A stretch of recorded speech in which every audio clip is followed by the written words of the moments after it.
Okay. Olga, can you hear me okay, Olga? Yes, I'm on the phone. Okay, very good. Thank you. Very good. Thank you. Very good. Okay, so we'll start the workshop. You can have a seat right here. Okay, so I have also a very helpful assistant here.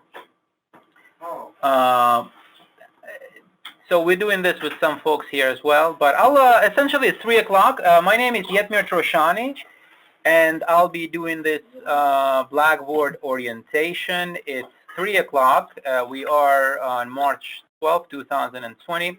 Essentially, we did this already a couple of times face-to-face. We also are offering this workshop to those who were not able to come on site.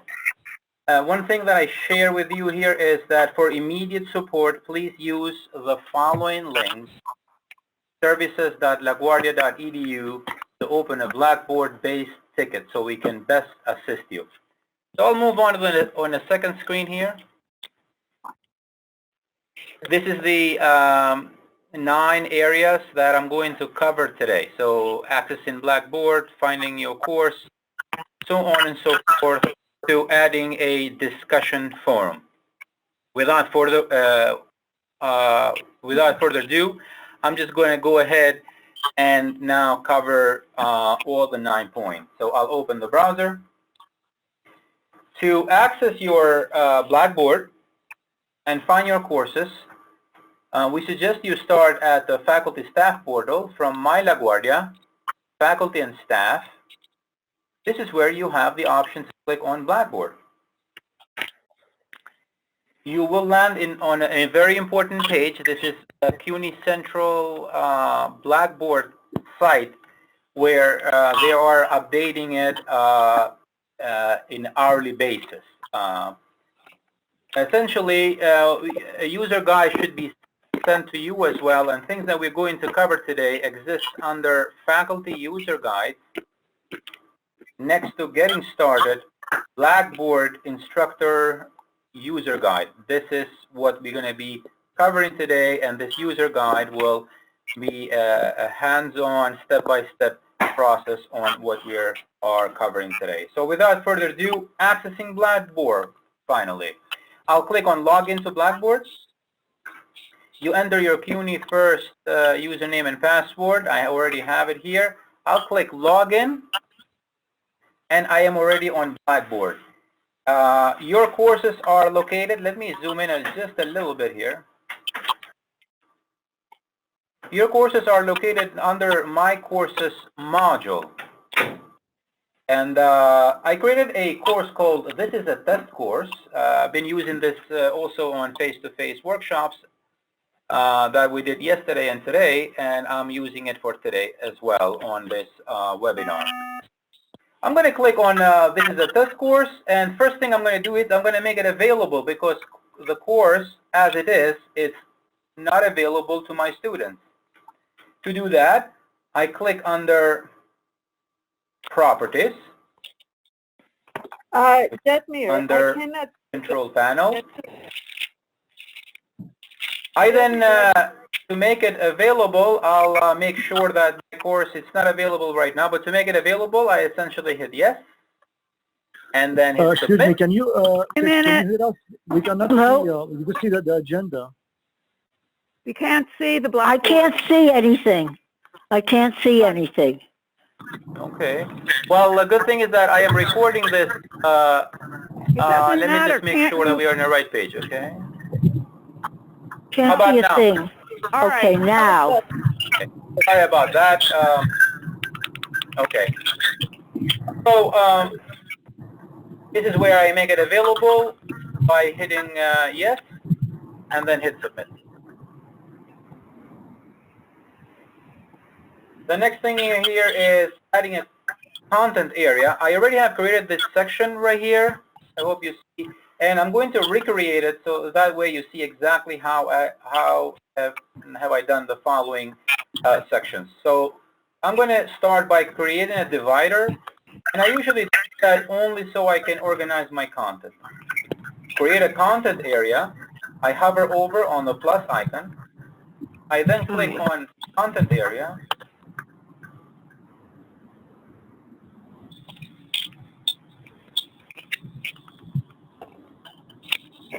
And I can just name it content area for now. I'm adding a number 2 because that menu link already exists with that name. So the next step, I'll make sure that I make it available to users. Users are your students. That's just another name. We'll hit submit here. And right here, we have content area created. One of the reasons why we use content area is to upload course content such as syllabus, lectures, assignments, or content folders. Content folders allow you to then reorganize course in weekly basis or wherever you see it. So I'll create a folder right now by clicking content folder, and just for example, I put week 1 for example here. I can put some instructions text if I choose, but just for now I hit submit. And here I created a content area inside of which I created a folder week 1. Again, the reason why I create folders to organize my content on Blackboard, which later I can use them. Remember last time or last year, today, we were Guys, I think, I don't know if I can mute here. If I need the scheme.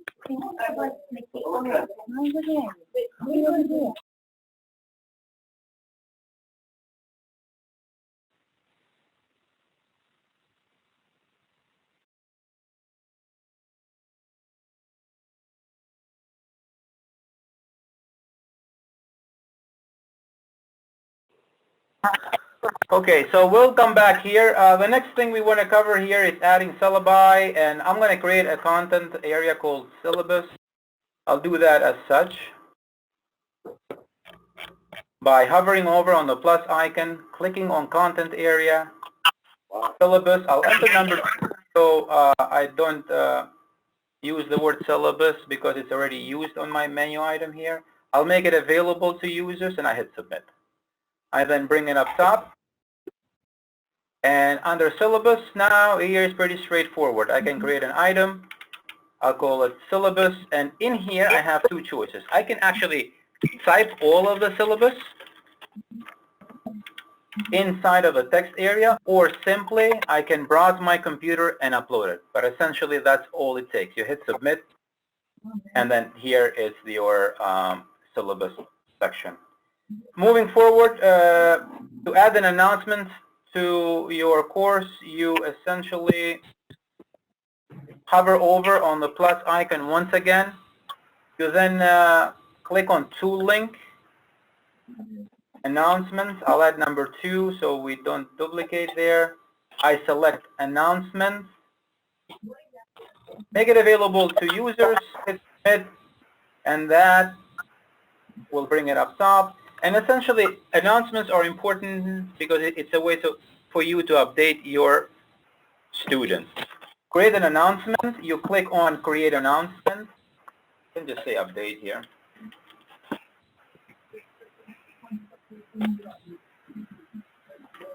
And then this is where you would enter all of the text for the update and essentially hit Submit.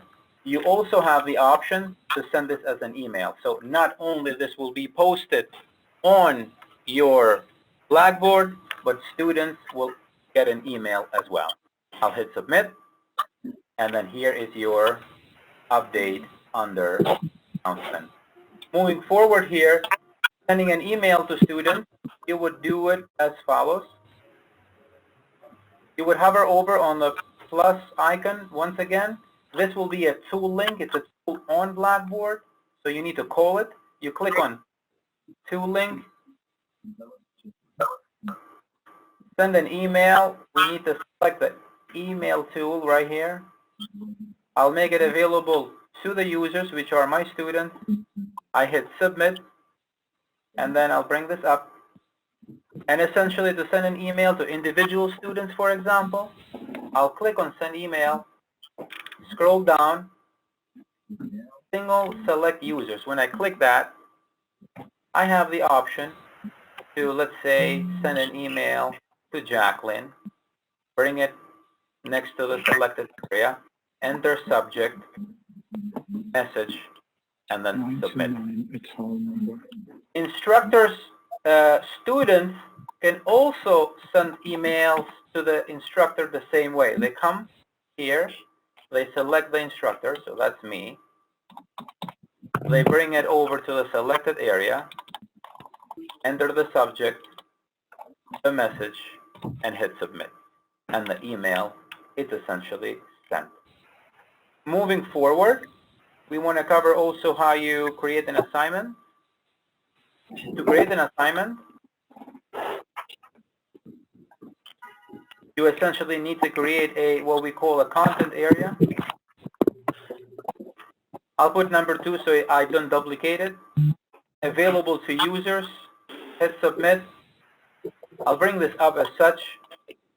I click on assignments, and to actually create an assignment on Blackboard, I need to click on the assignment tool next to assessment, as shown in here. I'll click on assignment, and this will say assignment number 1, assignment week 1, anything you want to call it. You put the instructions on the body of the assignment, and then essentially hit submit. Okay, we missed one step, which is the points possible. In my case, I always enter 100 points possible. Later on Grade Center, do the weighting. But for each assignment, I give them 100, and then later I'll do the weighting. I hit submit. For students to submit the assignment, they click on assignment, and then here it is. Here one more time. They can either write their submission on Blackboard, or can browse their computer, upload their assignment. Once they do that, they hit submit. Yeah, I thought it was. On the other side, for you to check that assignment, you need to visit Grade Center, Full Grade Center, and the assignment column was created by default. And every time a student submit an assignment, you will see an icon. Here's the icon. You will see needs grading icon right here. That means a submission has been added to the Blackboard.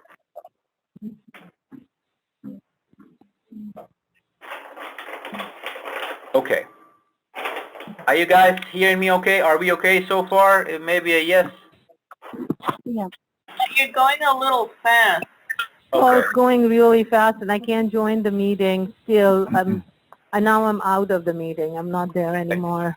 I'm gonna try to go a little bit slower. The good thing is that this video recording webinar is being recorded. We can later share it with you, so you can go back and forth in different areas. But I'll definitely slow down and make sure that we cover things in a way that it matches the tempo a little bit better.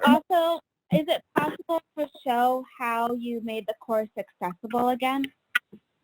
Absolutely. I'm going to cover the last thing, which is the discussion forum, and I'll definitely answer all of the questions, including repeating how I made the course available, definitely. So the last thing I was going to cover here is discussion forum. To create a discussion forum. Oh gosh, now I completely lost it. It's just small, not even coming the icon. Oh gosh. If you hold on for a little bit, as I said, this is all being recorded. We'll make sure you have a link to every single thing that we are covering, and you can play it on your own pace. So back to the discussion board. Create a discussion board. I once again hover over on the little plus icon. I click on to link. I call this discussion forum for now, and I call the tool called discussion board on Blackboard. So every time students will click on discussion forum, the discussion board will actually be called to appear to students. I'll make it available, hit submit, and here I have the last item here. Let me just bring it, okay. Let me bring it up. Bring it up by hovering over on that double arrow icon, and then that's it. I have it up right here. To create a forum, I click on forums here, discussion forum, and then, for example, I want to have a Q&A for students and the instructor. To do that, I'll click on forum. I'll have Q&A. And then I would just type whatever instructions you would like to do here, you would like to add, but essentially by hitting submit. Here I have the forum. Essentially, the student will click on discussion forum, click on Q&A, and then create threads with their questions, which later I can go back and answer all of the questions of the student. In a nutshell, this was all of the agenda, what we covered also on the face-to-face session. One of the questions we had here was how do we make the course available, so I'll just go ahead and repeat that for you. So to make the course available, essentially,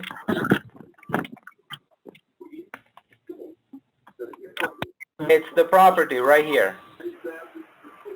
If you do not see it, you can review the video when you get the link, but also we have user guides that we're going to send to you step by step, covering what I just did on this video. So I'll click on properties, but essentially here, it's a place where you can even change the name of the course if you like, but mainly making course available, it's right here. I can say if I click no, the course will not be available to students. If I click yes, the course will be available to students. So I'll click yes, I'll keep it available for now. Any other question, comments, concerns? Video conferencing, okay. Mayor, what is a Blackboard Collaborate, and how does that differ from the discussion forum? Okay, so let's cover that briefly. To essentially run a Blackboard Collaborate Ultra, it's essentially running a Zoom meeting. It's the same thing that we're doing here. It's a synchronous type of session where you share the screen, you share the audio, you collaborate as we are collaborating. But to create a session on Blackboard Collaborate Ultra, you click on it. It's under Course Tools right here. To create a session. Okay, I'm back to where I need to be. And then essentially you enter the name of the session, start date, time, end date, time. You fill in the blanks here, hit save, and you get some instructions you can share with students. One thing I like to share with you, however, is that please test before you actually use this live. Students, Okay. it takes a little bit, so it's good. If you can test it with somebody before you do it with your students, I think it will be a great way to go. Now, I have a lot of questions here on the comments on the chat box, so I'll just go over and see what I can do. Okay, you can go.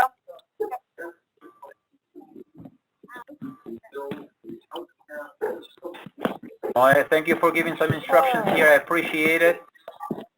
Head Mayor, this is John. Hello. Yes, we hear you. Head Mayor, is Bandwidth going to play Blackboard Ultra? What was the question again? Will the bandwidth that you have remotely will have it on the use of Blackboard Collaborate? I tried getting on, and I kept on getting a waiting. Okay. Because I think we are a lot of users, and I don't know, maybe the system is feeling it, but essentially regarding the Blackboard Collaborate, that's something can send you some directions, some tutorials, also some videos if you guys are interested. Please contact, let's make sure that I'll have his name up here, and you can actually write the details here. Second, please. It's similar to Zoom, though? Similar to Zoom, similar to all of the webinar type of platforms. So Pablo Avila is the person that you want to reach for any question, comments, concerns. Be Pablo. Pablo, yes. I put the screen up. His phone number is here, 718-484-5499. Another thing, before we go over and see any questions here, I want to apologize if we had any problems with the audio or the video screening here. This is the first time we do it. We'll get better at this. We have recorded this session, so we'll make sure that you have access to it. And I'm not sure if I see any other questions here. How do we create quiz? Okay, let's cover that. We have a question on quiz and exams. Let's talk about that. Yes, I need to know that. So, okay, so essentially to create a quiz, a test, under course tools, we have test surveys here. We click on test, and of course here are the tests. I created a sample test here. It's hard to cover the entire process in such a short time. That needs a workshop of its own, and like from A to Z. However, I created a very simple test I can show you with essentially a question and 4 options, and I select the 4th option as the right answer. And then the next step will be to actually deploy this for the students to take it. So let's say I want to add it under content area here. I do that by hovering over under assessment. Here is the test. I click on test, sample test, and essentially by clicking submit, it will take me to the option page, like what do I want to do with this test? And you'll see over. I'll click on submit, and some of the options here, they begin with, do I want to open a new window once students start this test? Do I want to make it available now? Should I add an announcement? If I need to, What are you working I'll on, just hit Regina? multiple attempts here. Yes. Do I want to have multiple attempts as Yes. it is right now? Students would... Yes. Good job, Jude. So multiple attempts, allow unlimited, or if you want, let's say 3, that's how you do it, or 4 or 5, you change the... Yeah, it's almost finished. It's the Zoom. They are doing the webinar too fast. People will not be able to. It's just an introduction. It's Mute the people. Guys, we cannot talk all at the same time, please. But he's going to One by record. one. So I was about to finish the option portion of the test.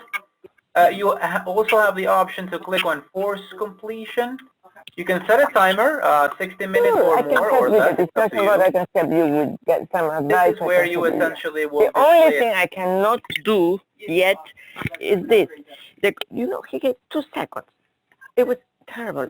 Emir, I am here. Emir, Yeah, I can. can you remind everybody that they have to mute? I'm going to work on my dissertation. I talked So to please mute Andre yourself.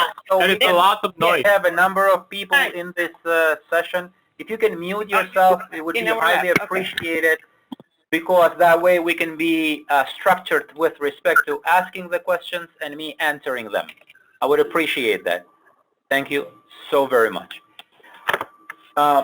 So we are here essentially to the step where you can also add a password if you choose to the test in such a way that for students to access the test, they will need to enter the password that you have assigned. You can add a due date for the test. And finally, after submission, what do you want to happen? You have the option to allow all answers to be shown, or only the correct answers, or the submitted ones.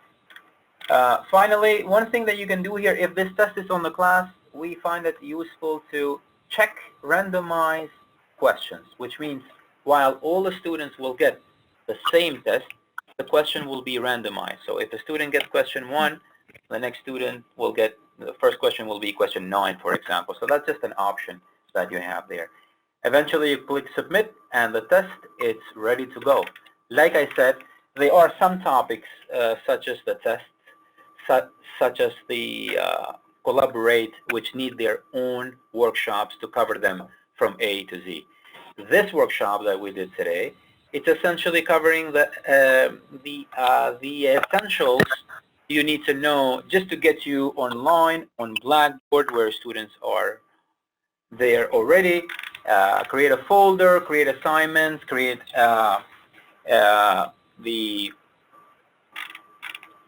great. how to send an email, how to do the discussion board, and that's it. I want to see if you have any other questions here, which you can, by the way, use the chat to do the question, or, you know, you can also unmute yourself and go ahead and ask me. Okay. Yeah, hi, it's Diane Hessman. Could you just go over again where we see the if they did an assignment in Grade Center? Because you know what, the names are videos were like over that piece, so I had to like move it, and then you were on to the next thing. Thank you. Okay, so we'll do the assignment once again.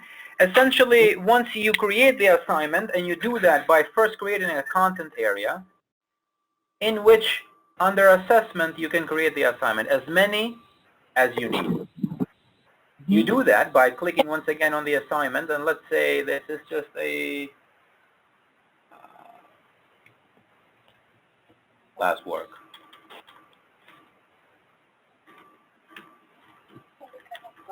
This is just a dummy name, classwork 3, for example. You give the instructions and you hit submit. Once before you hit submit, you need to know that as soon as I hit submit, a column is created on Grade Center, which allows the students later to submit their work and you to check their work only through the Grade Center. So I'll show you that. I'll hit submit. I need to enter the points possible. So the points possible are 100. As I said before, I always use 100, and if I need to weight my columns later, I then use Grade Center to weight them. I'll hit submit. And then now here, a student can come here, click on assignments, and then click on classwork 3, for example, and essentially they can either write their assignment directly on Blackboard here, or they can attach a file. Once they do, you as an instructor, to check their work, you need to visit Grade Center, and it is where you see the column created. We call it classwork 3. We know visually that a student has submitted a assignment if we see this sign right here, the exclamation point right here. Okay.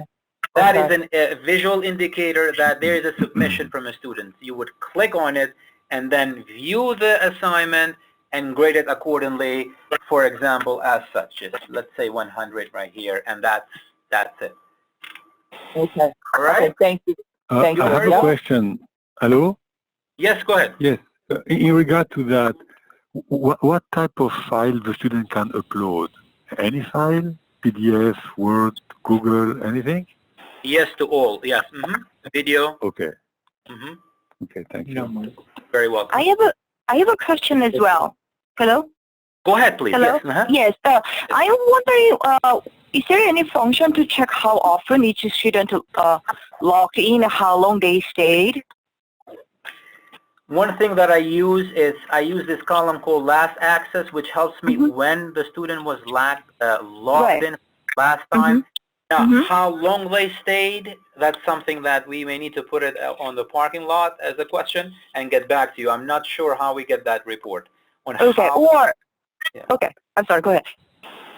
Yeah, I'm not sure. I do not know the answer right now on finding out on how long, to track how long a student stays on the, I guess here are some reports where we will need to, but that's right off the bat. If you could email me or Pablo, we'll make sure that we come back with something. All right. We'll for the Blackboard administrator as well.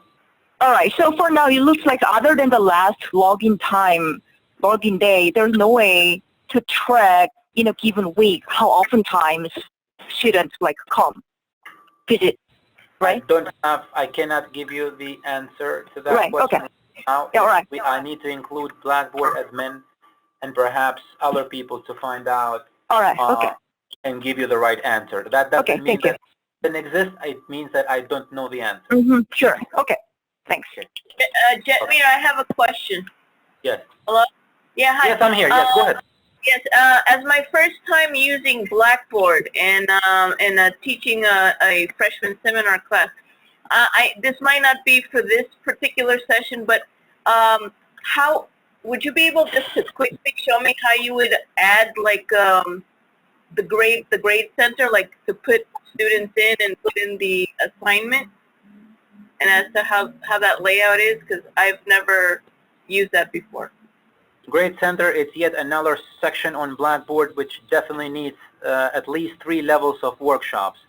Oh, wow. Basically, here is the Grade Center, and to cover everything, it will need at least another layer, another workshop, which is separate. However, I can promise you to send you documentation, video tutorials. If you reach out to me or to Pablo, we have all of that here at LaGuardia. Also, CUNY Central is doing a great job on updating their materials, which covers everything. And I think videos are being sent as well. But to cover it all right now, it's one of those major topics and time-consuming per se. So, but definitely something that's that we fine. can. I'll reach out to you for that material. Thank you. Awesome. Do we have any other question, folks? Yeah, hi. What is your Can email? you hear Okay, me? I'll put it right here. I don't know if you can hear me. Yes, go ahead. Yes, I hear you. Go ahead. Yeah, just for the I looked up before this started about the Blackboard Collaborate Ultra, and there's 2 things. First off, would it be possible for students to upload files? I think I can switch them to like presenters in that mode. For them to upload files, because I teach a film class. I need them to do like presentations with videos. Is that possible? I do not know the answer to that specific questions. I know that you can chat live. I know you can do whatever we're doing here. When it comes to exchanging documentation on Blackboard Collaborate, I don't know the answer. It may or it may not. But it will. Okay. I will need to check essentially in order for me to give you the exact question. So please send us an email, and I'll make sure I'll find out the answer. I'm not sure if that's the case. Someone answered yes. I have to put them as a moderator. Oh, okay. So that's great. Then for those of you folks who have used it, I appreciate your help to share your tips. So yeah, thank you. Yeah. Okay. And then the other question was for this. It's like, in terms of like someone mentioned the bandwidth before. Like right now, as long as people are muted, I could possibly have 30 students because we have like 60 people here. Is the Collaborate as robust as Zoom is? Like considering we have like 60 people right now logged in, will my, if I have like 30 kids, in the class, it's not going to like break down, right? To tell you the truth, we have folks who will maybe say that they have a great experience. We have some folks who maybe had different experience. It's supposed to work. I find personally Zoom as a platform to run this as smoothly as possible. And I must say this is the first time that I do it with so many people. Before maybe we did it with 2-3 people, but it seems the experience is fine. Personally, I'm not sure. I would ask the same question to the folks who have used this tool. What do they feel? What do they think? I know that many instructors maybe they had let's say kind of clunky experience with Blackboard Collaborate. Not necessarily the the smoothest one, but that's just an honest opinion. That's a personal opinion. I guess I can synchronous as much to tell you. I use more like asynchronous platforms with students and stuff. Okay. All right. Well, this is great to know. All right. Thank you very much. Okay. You're very welcome. Do we have any other question, folks? Yeah, I had a question on student survey. That if we create a student survey using Blackboard and we want to see student responses instead of getting them 48 emails from the students on our LaGuardia account, how can we see student responses on the survey using Blackboard? Can you just repeat your questions and speak a bit louder, please, because I missed it. Sure. I'm so sorry. Yeah, I'm asking how do we create a student survey using Blackboard, and how do we see student responses on Blackboard of that survey? Essentially, surveys, I can show you a survey that I did on my other class very quickly here. Here is my online class that I teach at the School of Professional Studies. Under Grade Center, let me just show you. Here is the survey, which essentially, if I go to attempt statistics, and I see their input here per se, like who answered what, that's a good question. I haven't thought of it. I just needed kind of like a general input on my course. But essentially, to create a survey, I would go to Course Tools, and this is where I have test surveys. And under Surveys, I would actually go ahead and build one. Similarly, as I did with a test. I don't know, to tell you the truth, how, like, who answered what. I know I get like a general report, and I can show you the report once again. But if maybe somebody can help me, somebody who uses it more in depth. But let me show you once again under Full Grade Center. Once I create that survey, it creates a column, and it only shows that it was completed, for example, by the student. But when I do the, where was it? Attempt statistics, it doesn't give me name. It tells me essentially 15 attempts here, and I see like an overall percentage. So I'm sorry I wasn't thorough in my answer, but that's basically how I use the survey. No, thank you. You have tried your best to answer it. Thank you. Okay, good, very good. Thanks for your question. Do we have any other questions? Let's see if we have it here. Yes, hello? Can you hear me? Yes, I can hear you. Go ahead, please. Okay, I have a question. I know you said before that creating an exam is kind of more of a workshop. Can I email you in regards to getting more information of how to create an exam? Absolutely. We'll make sure we'll give you the right resources, and definitely we can help you with that. It's a process that includes at least 3 or 4 steps, and each step it's anywhere from 10 to 15 minutes to complete, and that's why to actually do it hands-on, it needs its own workshop. But as far as like finding resources, YouTube tutorials, we can definitely share them with you. So shoot an email, and then we'll make sure you have what you need. Okay, thank you so much. You're very welcome. Any other question, folks? How do you take attendance online if you're using Blackboard Collaborate? We at LaGuardia do not take attendance through Blackboard. We have our own app under LaGuardia Faculty and Staff Student Engagement. We have our own web attendance app that we take attendance. In order to see if the students are participating, once again, with respect to the, Blackboard, I personally use 2 things. I go to Grade Center and check when was the last time student has accessed the Blackboard. Also, based on assignment. Each week, I give them an assignment, and if they submit it, it means they were present.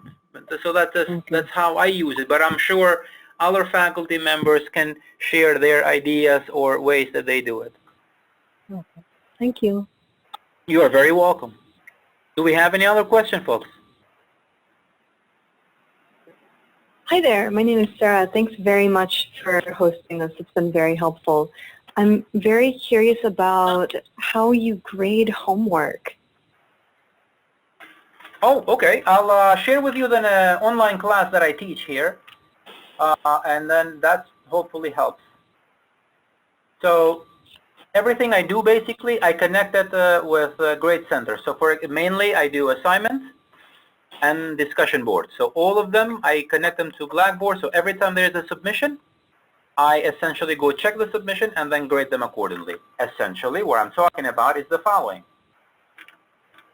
This is my SPS course. It's a web design course, and it's taught online.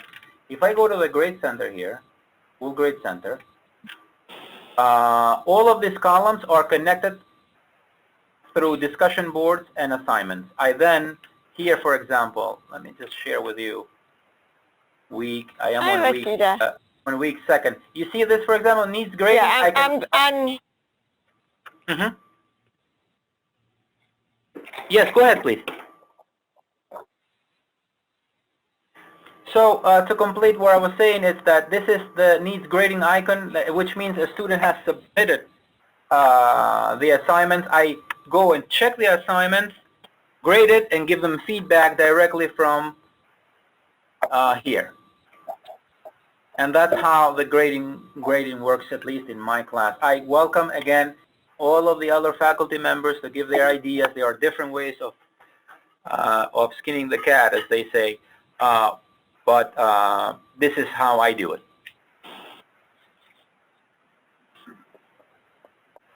My grades here is essentially a tool that I open for students to check their grades progress as we move forward. So as I grade them, students click on my grades here, and they see their progress for every week.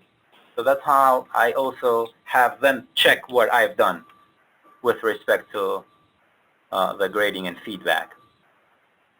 I hope this was helpful. I'm not sure I covered what you were looking for.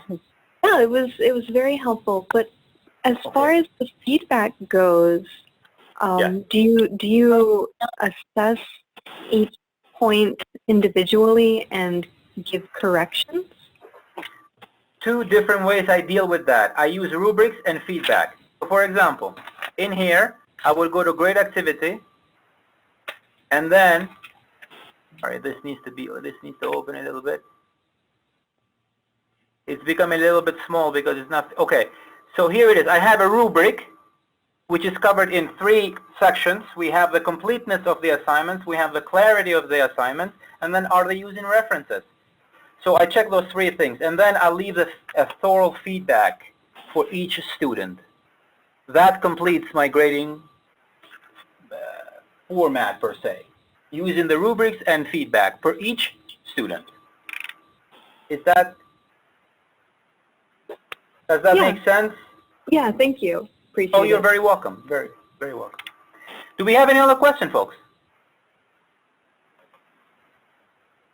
So regarding the same issue, if you are grading your assignment that the student has submitted. Rashida, I'm One at a time, please. One at a time. I'm doing a web class. Okay. So if you are grading the submitted A student webinar assignment, with instructions. With instructions on Blackboard. I'm attending the webinar. Please try to mute yourself unless you have a question, so we can work this through as smoothly as possible. Not yet. No news. So yeah, if you are grading the student work, and if you have not created a rubric, but you just grade the work, there's an option. He's connected, but he's on the phone. Folks, if you're not asking a question, please mute your audio, please, so we can work in a constructive way, please. The person is giving this lecture explaining how this works. Yeah. So to put in a few words, if you are grading the student work but you have not created a rubric, can you give the student the grade and leave a feedback? Yes, absolutely. It's just that in my course, for me to teach in SPS, on SPS, I need the rubric was mandatory, and that's why I had it part of it. They have a certain format you need to follow, and rubric was part of the grading format. But can you not use the rubric, just the feedback? Absolutely, yes. And as I'm talking about this, please, any faculty member, I appreciate your feedback. The grading can be done differently, but this is just one way. And yes, I would like Thank you very much. I have another friend here who is helping us. So if you want to introduce yourself and then answer. Hello everyone. My name is Neetu Kaushik. I'm from Social Science Department.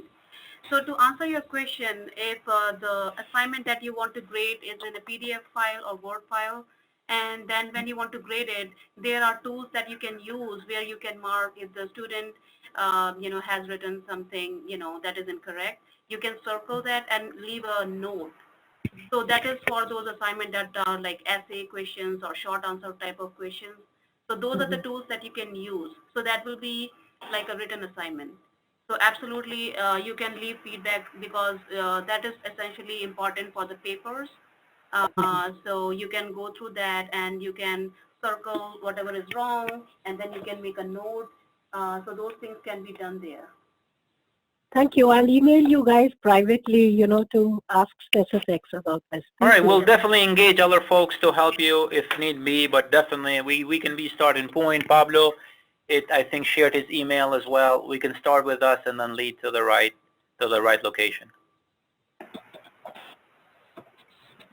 Okay? Thank you. It was very helpful. We should do this more. Very welcome. Thank you so much. We appreciate your being online here on Zoom. Thank you. Thank you very much. Thank you. Right. Take care now. Bye. I'm going to end the meeting, and then thanks so much for your participation here. Thank you so much. Bye-bye.